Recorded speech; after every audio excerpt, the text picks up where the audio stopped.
It started with a smell, that's what I always remember, the scent of wet earth and old pine needles that seeped into our house every autumn.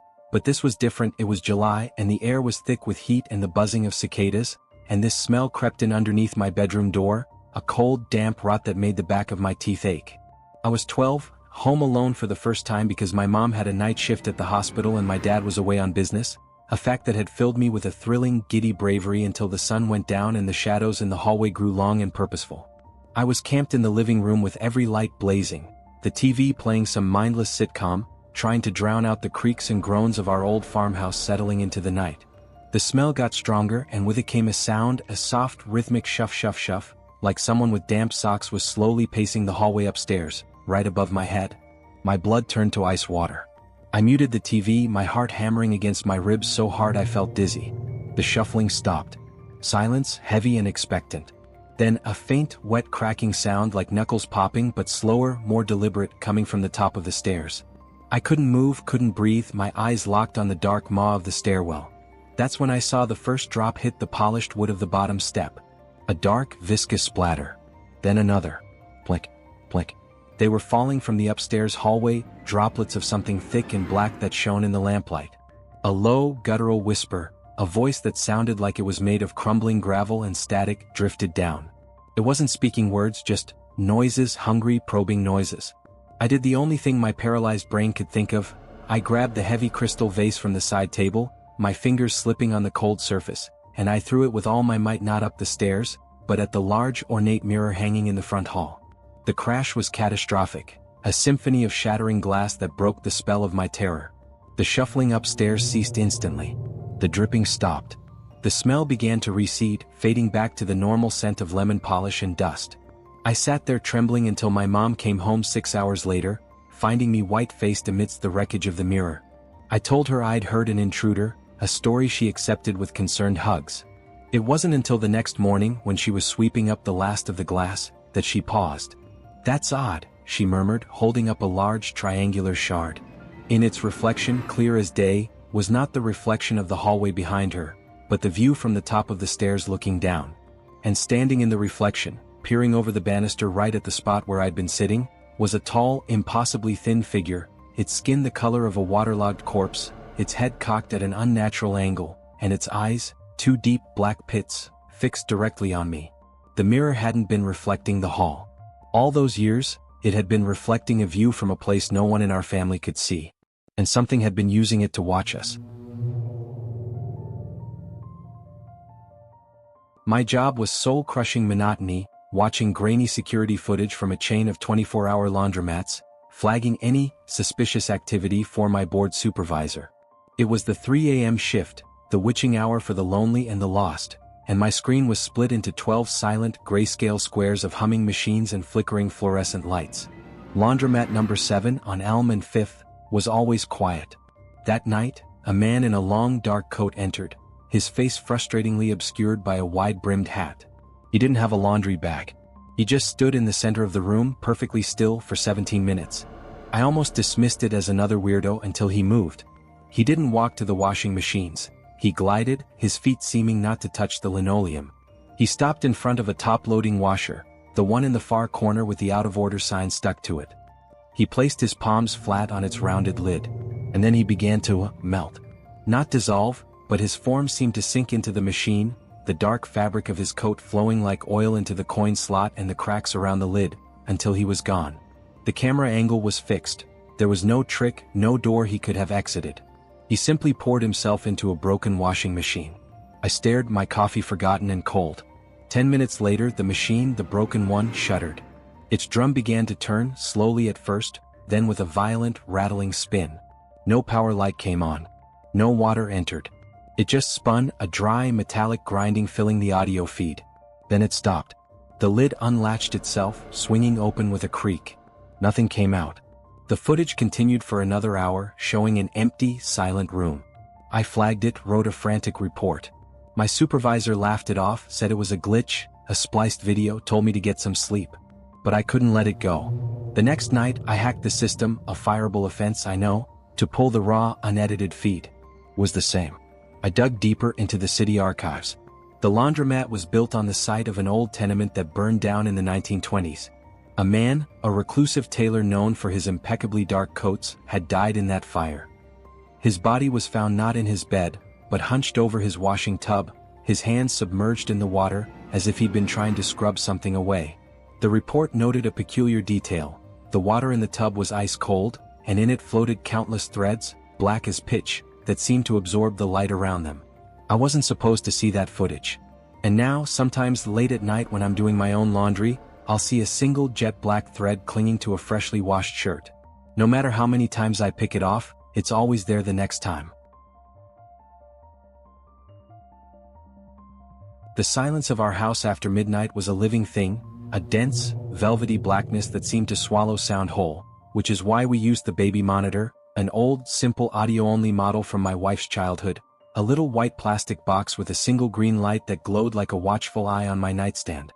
Our daughter Lily was too, a bundle of chaotic daylight energy who transformed into a perfect, serene angel in sleep, her room down the hall feeling miles away in the deep watch of the night.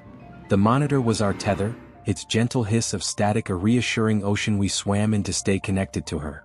At first, the voice was just a texture in that static.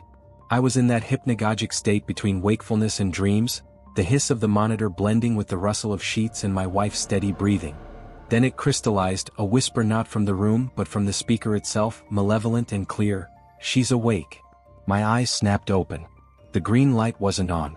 The microphone in Lily's room wasn't activated. The sound was being pushed through the static, not triggered by it.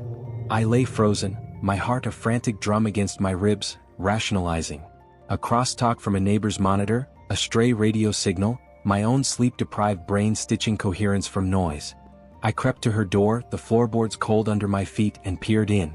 She was asleep, her cherub face peaceful in the glow of the nightlight, one tiny hand curled near her cheek. Relief, hot and shaming, washed over me. I was just hearing things. The next night, it happened again, but I was awake, reading, deliberately ignoring the creeping sensation the device now gave me. The static fractured. "She's walking." This time, the green light flickered, a weak, sickly pulse. No, this was wrong. I moved faster, a cold dread propelling me. Lily's door was ajar. Inside, she was standing in her crib, her small hands gripping the wooden bars, her eyes open but unseeing, glazed with the sheen of deep sleep. Sleepwalking. We'd never seen her do that. I gently guided her back down, her body pliant, her breathing deep. As I tucked the blanket around her, the monitor in my hand, which I'd grabbed without thinking, emitted a fresh burst of static that sounded unnervingly like a sigh. The voice began commenting regularly, a grim narrator to our nocturnal lives. "She's crying." And she would be a soft, confused whimper in her sleep. "She's sitting up." And there she'd be, a small silhouette against the window. Each announcement was a cold finger down my spine. My wife, Sarah, started to notice my exhaustion, the way I'd jolt at the slightest sound. I finally told her, one morning over coffee that tasted like ash. She listened, her face a mask of concern that slowly hardened into skeptical worry. "It's an old monitor, Mark. It picks up police bands, taxi radios. It's just coincidence." But she humored me that night, lying awake beside me listening. The hours ticked by. Nothing. Just as she sighed, turning to tell me it was okay, the static crackled. "She's at the window." We both ran. Lily was there, palms and nose pressed against the cool glass, staring out into the inky blackness of our fenced backyard. Not just staring, tracking. Her head moved slowly left to right as if following something's movement in the dark. That broke Sarah's skepticism. The next day, we bought a state-of-the-art video monitor with crystal clear picture and encrypted signal. We placed the old unit in a drawer, a relic of a terror we were eager to forget. For a week, peace reigned. The new monitor showed only Lily's still form, the digital silence a blessing. Then, on a night of howling wind that made the house groan like a living beast, the old monitor in the drawer crackled to life.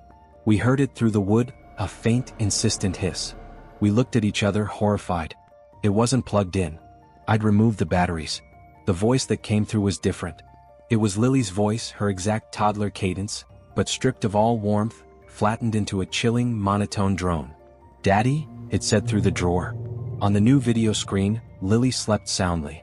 Her lips did not move. "The man says you stopped listening," the voice from the drawer continued, using our daughter's vocal cords but not her soul. "He's in my room now. He's been telling you things so you would come. So you would look." The green light on the old monitor's counterpart, buried in Lily's room somewhere, must have been blazing, because the sound-activated light on the parent unit in our drawer suddenly glowed a furious, emerald green, illuminating the crack around the drawer.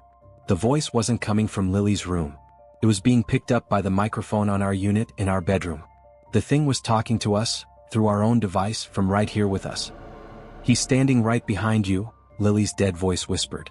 I whipped around. The room was empty. But the new video monitor on my nightstand, the one focused on Lily's room, now showed a different angle. It was no longer a shot of her crib. It showed a view from the corner of her room near the ceiling looking toward the door. And standing in the doorway of Lily's room, his back to the camera, was a tall, indistinct figure of shadow facing out into the hallway. Toward us. The perspective was impossible. The camera was mounted on the wall. It hadn't moved. I grabbed the new monitor, my fingers slipping, trying to shake the image back to normal. As I did, the figure in the doorway on the screen slowly began to turn its head, as if to look back at the camera, to look at me. I threw the monitor against the wall. The plastic shattered. The screen died. The old monitor in the drawer went silent. The following days were a blur of desperate actions. We threw both monitors into the town dump. We had Lily's room blessed by a priest and smudged with sage by a friend who claimed psychic sensitivity. We installed a simple wireless door alarm on her bedroom door. The rational world reasserted itself, sunlight burning away the nightmares. But the fear never left. It mutated. Lily still sleepwalks. We find her in the hallway, in the bathroom, once at the top of the stairs, her small hand on the banister. She never speaks during these episodes. But her head is always tilted, as if she's listening intently to a voice only she can hear. And once, last week, I woke to find her standing beside my side of the bed, her eyes closed in sleep, her little hand resting on my cheek. As I stirred, she whispered, her voice her own, sweet and sleepy, "It's okay, Daddy. He just wants you to know he can hear you too." She then turned and walked silently back to her room. Now, I lie awake in the silence, which is no longer silent to me. Every creak of the house, every sigh of the wind, every rustle of the sheets is a potential carrier of a message. I wasn't supposed to hear that voice. I wasn't supposed to know that something was using the static of our lives to listen, to learn, and to narrate its way into our home. And the most terrifying part is not that it spoke, but that it taught our daughter to listen for it too, forging a connection in the deep, silent places of the night that no amount of technology or prayer will ever sever. The dare was born from pure, unadulterated small-town boredom, a whispered challenge in the sticky back booth of a diner that smelled of old grease and teenage desperation. The Vasiliev mansion had stood on the hill at the end of Thornfield Lane for as long as anyone could remember, a hulking Victorian silhouette against the sky that every kid in our town learned to fear before they learned algebra. The story was local legend, passed down with minor variations but a consistent, chilling core. In the autumn of 1957, the entire Vasiliev family, Father Alexander, Mother Irina, and their twins, Misha and Anya, vanished without a trace in the single night. Not a struggle, not a note. The police found the front door unlocked, every light blazing, and the family's evening meal still laid out on the grand dining table, as if they had been spirited away between one bite and the next. It was the town's favorite ghost story, and that night, fueled by smuggled beer and the reckless immortality of 17, my friend Chloe leaned across the cracked linoleum and said, "I dare you. Break in. Take a picture of the famous dinner table. Proof you stood in the devil's dining room." The devil part was a new embellishment and it worked. My pride, that fragile male currency, was on the line. So at 11:47 p.m., with a heartbeat thudding in my ears louder than our footsteps on the dew-slick grass, Chloe and I stood before the wrought iron gate, its scrollwork twisted into shapes that looked like thorny vines or perhaps bones. The air was colder here, a pocket of deep autumn chill in the late spring night. The house loomed, every dark window a blind eye. We used the side porch, where a warped window yielded to a determined shove with a crowbar. The smell hit us first, not the decay we expected, but a strange, suspended aroma of dust, old wood polish, and the faint, ghostly scent of rosemary and burnt meat, as if the very memory of the last meal had been baked into the wallpaper. Our flashlight beams were blasphemous in the silence, cutting through a world held in a breath. The furniture was shrouded in white sheets, making phantom shapes in the large rooms.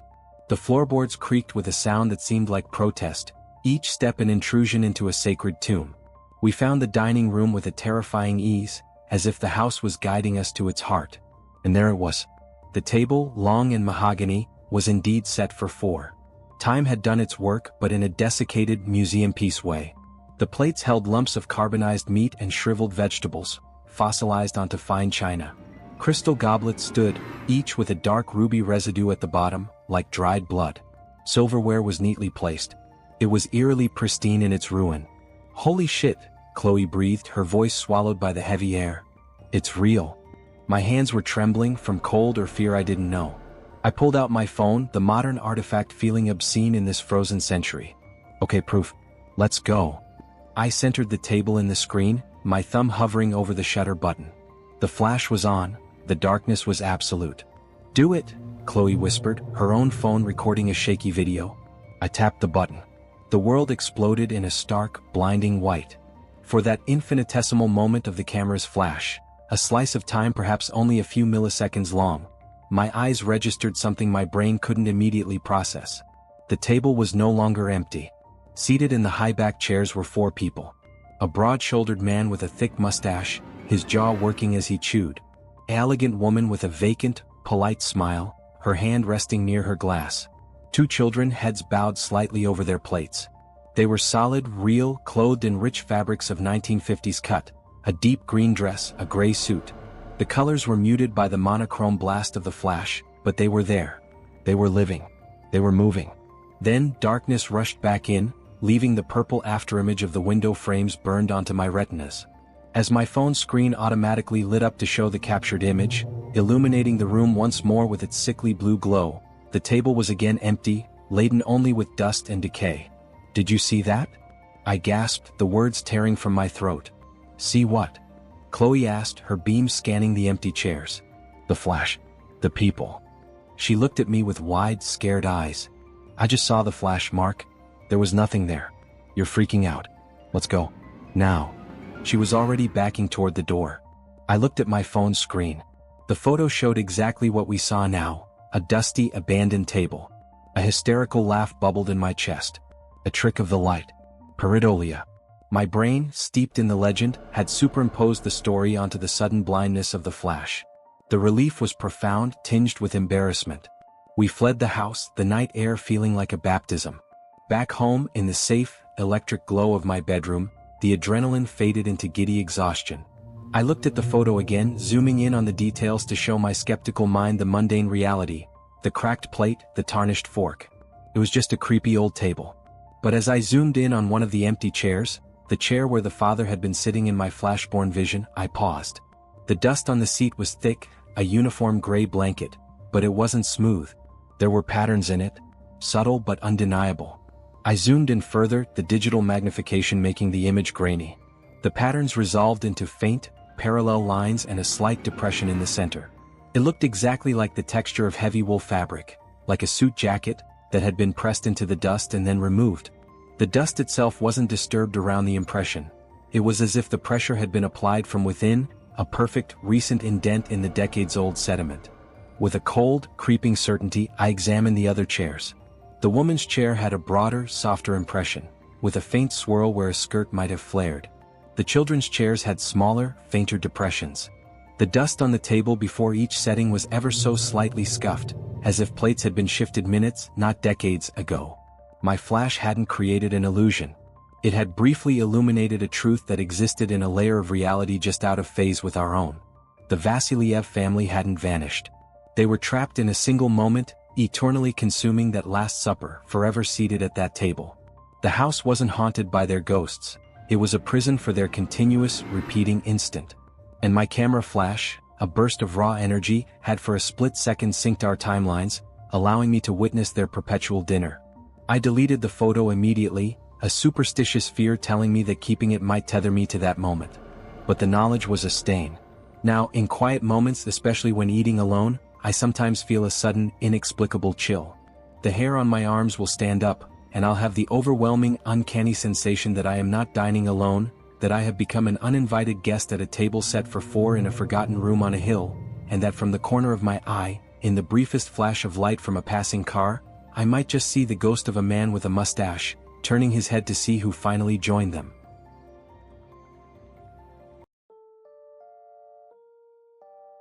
The problem with cleaning offices at night, especially in a gleaming 30-story tomb like the Gleason Tower, isn't the loneliness. It's the silence that isn't really silent.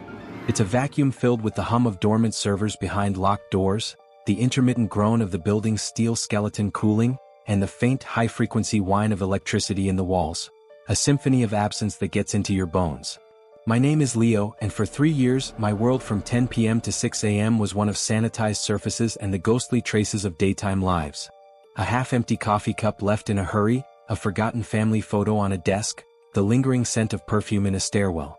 I found a strange peace in it, in the methodical wiping away of the day's chaos. Every floor had its own personality. Accounting on 14 was messy, littered with crumpled posts. Marketing on 22 was sleek and smelled of anxiety and expensive hand soap. But the 28th floor was different. It was the domain of Ether Corp, a tech startup that had gone bankrupt under a cloud of whispered scandal, data breaches, hostile takeovers, rumors of espionage. The space had been cleared out months ago, a vast, open-plan expanse of polished concrete and floor-to-ceiling windows that offered a breathtaking, dizzying view of the city's glittering grid. No furniture, no cubicle walls, just an empty shell waiting for new tenants. And it was always 10 degrees colder up there. The cold had a physical weight, a dampness that seeped through my janitorial blues. The silence there was absolute, a thick blanket that seemed to swallow the very sound of my rolling cleaning cart and the squeak of my sneakers. I'd hurry through it, my mop swishing too loudly in the void, feeling an irrational but palpable urge not to turn my back on the dark windows. It was on a Tuesday or maybe a Wednesday, the days blur into one long night, that I first saw him. I was refilling my spray bottle at the central utility column when a shift in the light, a deepening of shadow in my peripheral vision, made me look up. A man was standing by the far window, the one looking north toward the river. He was a silhouette, stark against the urban glow, perfectly still. My breath hitched. Security did a sweep at 11 p.m. I was alone. "Hello? This floor is closed," I called out, my voice small and swallowed by the space. He didn't move. My heart began a slow, heavy thud. I fumbled for my radio, my eyes never leaving him. "Security, this is Leo on 28. I have an unauthorized individual up here." The crackled response came back. "Copy, Leo. Checking cameras." I waited, the silence stretching. The figure remained. Then, with a languid slowness that made my skin crawl, his head turned. Not his body. Just his head, rotating smoothly on his neck well past a normal point, until his profile was a black cutout against the glass. He was looking at me. I couldn't see his eyes, but I felt the gaze, cold and assessing. Then he raised a single hand and brought a long, pale finger to where his lips would be. The gesture was unmistakable, intimate, and terrifying. I took a step back. At that moment, my radio squawked. "Leo, we see you on 28. You're alone on the feed. Repeat, no visual on any other person. You okay?" I looked from the radio to the figure, which had turned its head back to the window, resuming its statuesque watch. I'm fine," I stammered. "False alarm. Sorry." I finished the floor in record time, feeling that silent SHH hanging in the air behind me. I told myself it was a reflection, a trick of the city lights, a product of isolation and fatigue. But he returned the next week, and the week after. Same spot or sometimes by the eastern windows. Always in a suit that seemed subtly wrong. The lapels too wide, the cut too boxy, something vaguely decade-old. Always the same still vigil, followed by that slow, deliberate turn and the silencing gesture. I began studying the security camera feeds on a monitor in the basement janitor's closet. Every time I saw him, the corresponding timestamp on the feed showed only me freezing, me speaking to empty air, me staring in terror at nothing. In one clip, I watched myself walk toward the window and stand beside him, my own reflection faint in the glass. On the tape, I was alone. In my memory, I could smell the stale, faintly ozonic scent of him, could feel the cold radiating from his form. The dissonance was breaking me. I started digging, using the building manager's old, rarely changed password to access archived tenant files. Ether Corp's paperwork was bland, but news articles were more revealing. They weren't just a startup. They were a boutique intelligence firm, a digital risk mitigation company. Their specialty was surveillance, not just cybersecurity but active, pervasive monitoring. They'd been accused of hacking municipal systems, creating backdoors in traffic light networks, security cameras, public Wi-Fi. The founder, a man named Alastair Finch, had disappeared along with the company's assets. The last public photo of him, from a 2010 business journal, showed a man with a sharp, pale face and thinning hair, wearing a suit that was already dated then. It was him. The man on the 28th floor. My curiosity morphed into a grim obsession. The next time I saw him, I didn't run. I walked across the cold concrete, my footsteps echoing, stopping a few feet from him. He was staring, unblinking, at the cityscape. "What are you looking at?" I asked, my voice trembling with defiance. This time his reaction was different. He turned his whole body. His face was not malevolent, but etched with a profound, weary sadness that was infinitely worse. He looked at me, really looked at me, and for a second I saw a flicker of something like pity. Then he pointed. Not at the city, but at me. His finger, pale and long, aimed directly at my chest. Then he slowly swung his arm down, pointing through the floor toward the streets below. Confused, I turned to look at the window, at the panorama he'd been studying. My own tired reflection, pale and wide-eyed, stared back. But then, superimposed over the reflection of my face, I saw something else. It was a moving image, grainy and green-tinged, like footage from a night vision traffic camera. It showed a specific intersection, a bus shelter I used every morning. And there, clear as day, was me from yesterday morning, hunched against the rain, checking my phone, unaware. The image flickered, changed.